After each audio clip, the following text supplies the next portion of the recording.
Okay. So the modern club was formed to promote what we call process systems engineering or computer aided engineering. So I think around 2023, I just finished teaching petrochemical 2, MATLAB. And one student known as Ferijan asked me, so Doc, after this what next? So the club was formed to nurture the spirit of using computational tools to solve engineering problems. So when the boy asked, I was with my TA then, it was called Godwin Blueby. I told him to start making preparations for the formation of a club. What inspired it? As I said, to promote computer-aided engineering. Remember, the world is changing, and because of the fourth industrial revolution, computerization is taking over every field. So some of the key people will be Godwin Blueby, who in a lot of ways was my co-founder.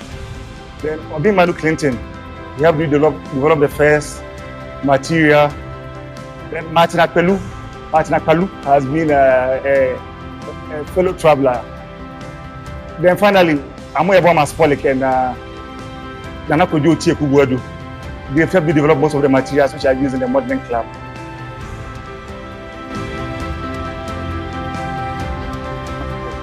So the goal of the club will be to be able to develop local solutions using computer-aided tools. So our hope is to be able to solve local problems, to improve educational outputs, to improve industrial outputs using locally developed computational tools. Are there any skills that the club will want the students to have or the members to have? Definitely the whole computational suite from CAD softwares like SolidWorks, AutoCAD to simulation softwares to hardcore coding like MATLAB and Python to AI. We want the students, and also CFD. CFD is very important. Computational fluid dynamics. We want the students to be able to have all these skills. So I'm a science promoter. I've always loved to promote science, and so the way science gets promoted is to make it easy and interesting for young people to participate. And one of the ways to do that is to use computational tools, use virtual apps, use digital twins. So that's why I'm so involved in this club, to promote science to the next generation, so that when I'm no longer active, they can take over the mantle of science.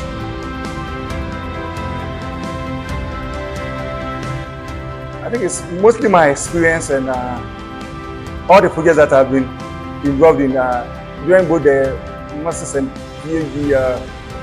I used to teach a lot of tech. I used to teach IT at University of Cape Town Medical School. I've also been involved in a number of projects which we use computational tools. So during this period, I got to know everything that we could use, or most of the things that we can use computational tools for. So I come with this kind of project experience.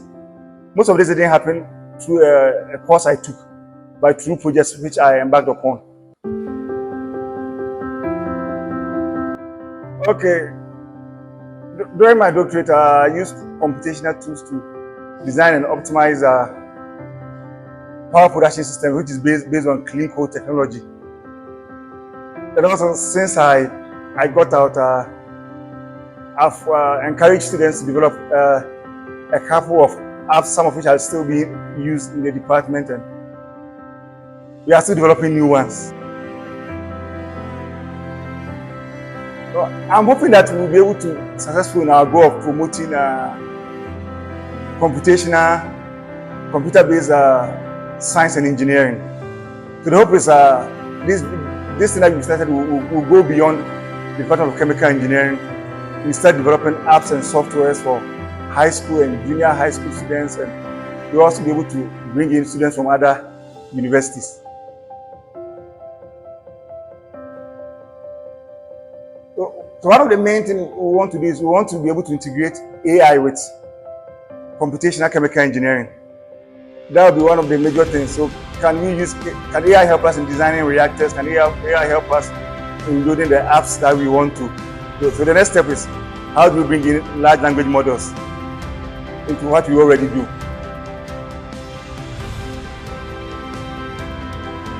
I'm hoping that in the next 5 years, we'll be a major player in science education, especially from the computational side.